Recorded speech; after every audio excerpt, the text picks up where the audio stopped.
Favourite recipe MDH का जीरा SIP jaljeera मसाला। SIP SIP जीरा सिप MDH का जलजीरा और जीरा सिप MDH का जलजीरा जीरा सिप। रूस ने अभी न्यूक्लियर कैपेबल जिरकॉन मिसाइल का टेस्ट किया है।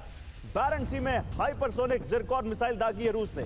ज़ैपैड वॉर एक्सरसाइज के दौरान न्यूक्लियर कैपेबल जिरकॉन मिसाइल रूस ने दागी है। नेटो बॉर्डर के नजदीक रूस ने अपना शक्ति प्रदर्शन किया है।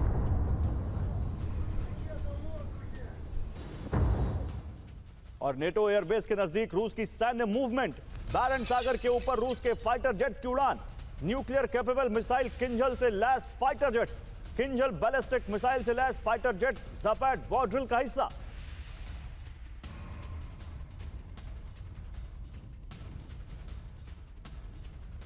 और नेटो को रूस की सबसे बड़ी चेतावनी। ऑरेश्निक मिसाइल का परीक्षण कर सकता है रूस, ये एक रिपोर्ट में कहा गया है। पोलैंड और एस्टोनिया बॉर्डर के नजदीक हो सकता है परीक्षण।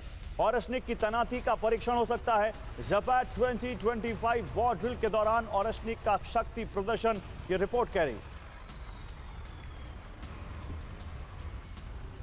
तो ऑरेश्निक तैयार और नेटो में टेंशन, क्योंकि ऑरेश्निक का वो विध्वंसक रूप यूक्रेन में दुनिया ने देखा है। बेलारूस में ऑरेश्निक मिसाइल का परीक्षण हो सकता है, यह रिपोर्ट कह रही है। ऑरेश्निक मिसाइल प्रणाली की तैनाती को लेकर टेस्ट किया जा रहा है। परमाणु हथियारों की योजना को लेकर परीक्षण हो रहा है, यह इस रिपोर्ट में जिक्र है।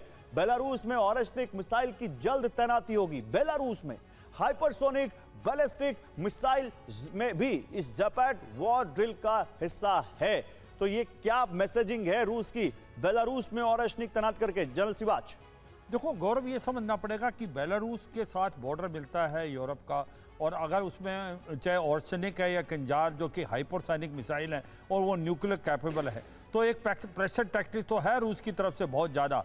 और ये सच्चाई है कि ये लड़ाई किस लिए ज़्यादा बड़ा मोड़ ले रही है, आपको ये समझना पड़ेगा। जो नेटो की कंट्रीज़ हैं, देखो पहले नेटो के अंदर काफ़ी कम कंट्रियाँ थी, आज 32 कंट्री हैं, जिसके अंदर हंगरी स्लोवाकिया भी हैं, जिसका थोड़ा सा झुकाव मेरे को लगता है अभी भी रूस की तरफ है। इसके बाद टर्की जो है उसका कुछ नहीं पता लगता, वो कभी नेटो के साथ बात करता है, कभी वो रूस के साथ भी बात करता है। मगर ये सच्चाई है कि कहीं ना कहीं बात होती थी कि जब भी नेटो की होती थी कि अमेरिका एक उसको न्यूक्लियर अम्ब्रेला देगा और अमेरिका उसके साथ खुल के आएगा और आर्टिकल 5 अगर के तहत सारे कंट्रीज इकट्ठे लड़ेंगे। मगर अब धीरे धीरे उसमें भी फूट आ गई है। कहीं ना कहीं अमेरिका जो है वो अपना हित देख रहा है। अब होने क्या वाला है, ये सच्चाई आने वाले समय में आप देखेंगे कि नेटो की जितनी भी कंट्री, चाहे वो जर्मनी है, फ्रांस है, चाहे आपकी फिनलैंड है, स्वीडन है या बाल्टिक स्टेट है, ये अपना डिफेंस का बजट तो बढ़ा ही नहीं 5%। ये अपने आधुनिक हथियार खरीदेंगे, अपनी फौज को मॉडर्नाइज करेंगे। और मुझे लगता है ये एक प्रकार से चिंता का विषय है, क्योंकि अभी आने वाले टाइम में यूरोप जो है, नेटो कंट्रीज वो नहीं होना चाहते डिपेंडेंट अमेरिका पे। क्या अभी जो सिचुएशन है उसका क्या होगा, क्या रोड हेड क्या है? देखो ये तो लग रहा है कि अब जिस प्रकार से दोनों तरफ से तैयारियां हो रही हैं, तो क्या ये लड़ाई थर्ड वर्ल्ड वॉर की तरफ जा सकते हैं, इसका कहना बिल्कुल बहुत मुश्किल है। मगर जो सोचा गया था कि कहीं ना कहीं बातचीत से कोई हल निकलेगा, जब स्पेशली अलास्का में मीटिंग हुई थी पुतिन की और ट्रंप की, उसमें ऐसा लग नहीं रहा कि कुछ होगा, बल्कि दोनों तरफ से वार और पलटवार हो रहे हैं। यूक्रेन भी पलटवार कर रहा है, इसमें कोई शक नहीं। मगर रूस का पलटा इसलिए भारी है कि रूस के पास जो जखाड़ा है हथियारों का, मिसाइल का, रॉकेट्स का और आप ये कहें एयरक्राफ्ट का, वो नेटो कंट्रियों से बहुत ज़्यादा है। और जैसे आप बता रहे थे 3 कंट्रीज उनके रिडार में, लिथुआनिया और उसके बाद पोलैंड और जर्मनी। ये कंट्री क्यों है? पोलैंड एक हब सेंटर है, लॉजिस्टिक हब सेंटर, जो भी यूक्रेन को सपोर्ट मिली है सप्लाई चेन के थ्रू। लगातार दिखा रहे कि कैसे नेटो की पूरी जो, चाहे वो हथियारों की जो राहत सामग्री, हथियारों की मदद हो, वो पोलैंड के जरिए जा रही है, या दूसरा जो भी यहाँ पर यूक्रेन को मदद है उसमें पोलैंड का जो बहुत बड़ा हाथ है। लेकिन रोमानिया भी अब इस लाइन में आ गया है। पोलैंड के बाद रोमानिया में घुसे रूसी ड्रोन। एक और नेटो देश में ड्रोन हमले से हड़कंप। रोमानिया में 10 किलोमीटर अंदर तक पहुंचे रूस के ड्रोन। यूक्रेनी बॉर्डर से लगे तुलसिया इलाके में ड्रोन हमले का दावा किया गया है। रोमानिया के आसमान में करीब 1 घंटे तक रहा ड्रोन। ज़ेलेंस्की ने रोमानिया में रूसी ड्रोन घुसपैठ का दावा किया।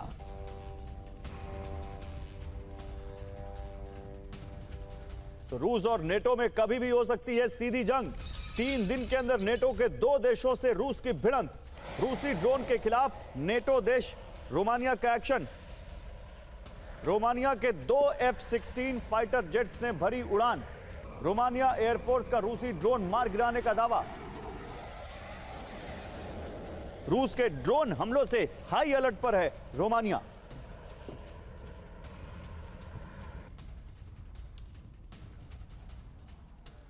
तो पुतिन का ड्रोन एक्शन, नेटो का शक्ति परीक्षण। 5 सवाल। क्या ड्रोन के जरिए नेटो की ताकत परख रहे हैं पुतिन? ये बड़ा सवाल है। दूसरा, क्या एयर डिफेंस सिस्टम की लोकेशन ट्रैक की जा रही है? क्या नेटो को युद्ध के लिए उकसा रहा है क्रेमलिन? क्या नेटो के साथ बड़े युद्ध की तैयारी कर रहा है रूस? और क्या महायुद्ध की रेकी कर रही है रूस की सेना? क्योंकि एक बार गलती हो सकती है, बार बार गलती नहीं हो सकती। पोलैंड में गलती से ड्रोन जा सकते हैं, अब रोमानिया कैसे पहुंच गए? इसी बीच रोमानिया के रक्षा मंत्री इयोनुल मोस्टेनू का दावा, रोमानिया ने रूस के ड्रोन को नष्ट किया। लोगों की सुरक्षा के लिए F-16 तैनात कर दिए गए। नेटो की परीक्षा ले रहा है रूस, यह कहा उन्होंने।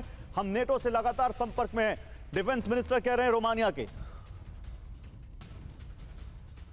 तो क्या रोमानिया वर्सेस रूस, यूरोप में नया युद्ध? रोमानिया वर्सेस रूस, क्यों हम कह रहे हैं समझिए। हम रूस को हर तरह का जवाब देने को तैयार हैं, ये रोमानिया के रक्षा मंत्री कह रहे हैं। वो कह रहे हैं हम अपने नागरिकों की हर हाल में रक्षा करेंगे। पोलैंड के बाद दूसरे नेटो देश में ड्रोन घुसपैठ से रूस और नेटो के बीच तनाव बढ़ा है। रोमानिया में 10 किलोमीटर अंदर तक रूस के ड्रोन घुसे, 50 मिनट तक रोमानिया के एयर स्पेस में रहे हैं। ड्रोन घुसपैठ के बाद रोमानिया में अब F-16 उड़ान भर रहे हैं। तो प्रोफेसर सिंह, सवाल यही है, आप गलती से कह सकते हैं कि चलो हो सकता है स्वॉर्म ड्रोन हमने अटैक किए, कोई टेक्निकल ग्लिच आया और वो यूक्रेन की बजाय पोलैंड चले गए, लेकिन फिर अब रोमानिया चले गए, तो ये तो लग रहा है कि समथिंग इज देयर। चाहे वो वाटर टेस्टिंग हो रही हो, चाहे वो नेटो को उकसाना हो, क्या लग रहा है आपको? देखिए, ये इनका पेशेंस टेस्ट करें। अगर रूस अब ये जानता है कि जिस तरह के हालात उत्पन्न हो गए हैं, अमेरिका इंटरवीन नहीं करेगा यूरोप में, तो अब इनके पेशेंस टेस्ट। और आपने देखा होगा ये सारे डमी ड्रोन्स हैं, इनमें एक्सप्लोसिव्स नहीं है, यानी सिर्फ रिकॉन्नेसेंस के लिए जाते हैं या वहाँ जाके ख़त्म हो जाते हैं। तो ऐसे परिस्थिति में रोमानिया, हंगरी, उसके बाद हो सकता है आगे बढ़ जाएं, ये वो टेस्ट करेंगे और इनकी लिमिट को देखेंगे कि कितनी प्रिपेयर्डनेस है। आपने देखा होगा पोलैंड में जब उन्होंने अटैक किया, जब ड्रोन गए वहाँ, वो दे वर टेकन अनअवेयर्स, उनको पता ही नहीं था कि क्या करना है। अब जाके उनको पता लग रहा है कि अब इसकी विभीषिका क्या हो सकती है, तब उन्होंने नए नए प्लान बनाए, ईस्टर्न सेंट्री ऑपरेशंस टाइप की चीज़ें। तो इस समय रूस बहुत कैलिब्रेटेड वे में नेटो टेरिटरी में अपने नॉन एक्सप्लोसिव ड्रोन्स छोड़ रहा है कि इनको देखा जाए इनकी प्रिपेयर्डनेस क्या है, और आगे चल के यही जो है वो बेसिस बन जाएगा कि इनकी प्रिपेयर्डनेस नहीं है तो ये टेस्ट अब इनके फेवर में जा रहा है। यानी रूस अब प्रिपेयर अपने आप को कर सकता है कि वॉर एक्सटेंड हुआ तो भी उसके लिए तैयार होगा। लेकिन यहाँ पर एक चीज़ बताना बहुत जरूरी है कि जैसे पोलैंड में अटैक किया तो रूस ने क्लियरली कहा कि ये गलती से गया है, या मिलिट्री जैमिंग से या उनके एयर स्पेस जैमिंग से गया है, डेलिबरेट नहीं है। रोमानिया पर अब तक उन्होंने कुछ नहीं कहा है, यानी अगर पोलैंड में अगर वो गलती से गया था तो रोमानिया में गलती से नहीं गया होगा। तो इसके लिए भी पूरा नेटो प्रिपेयर्ड है। और पोलैंड ने तो आर्टिकल 4 को इन्वोक भी किया कि जो अगला स्टेप होता है आर्टिकल 5 को। नहीं, इसमें कई सारी थ्योरीज हैं। जो पोलैंड में पहले तो रूस ने ये कहा कि हो सकता है गलती से गया हो, ट्रंप ने भी कहा था कि गलती से जा सकता है, लेकिन फिर रूस की तरफ से एजेंसीज ने रिपोर्ट किया कि क्या सबूत है कि ये रूस के ड्रोन है। और फिर ट्रंप का बयान आया, हम जब परसों शो कर रहे थे कि भाई मेरे सब्र का टेस्ट मत लो, मेरे सब्र का बांध टूट रहा है। तो कई सारी बातें हुई, लेकिन ये रोमानिया ने आग में और घी डाला है रोमानिया में ड्रोन पहुंचने ने। ये है सीक्रेट रेसिपी MDH का जीरा सिर्फ जल जीरा मसाला। सिप सिप जीरा सिप MDH का जल्दी और जीरा सिप MDH का जल्दी और जीरा सिप।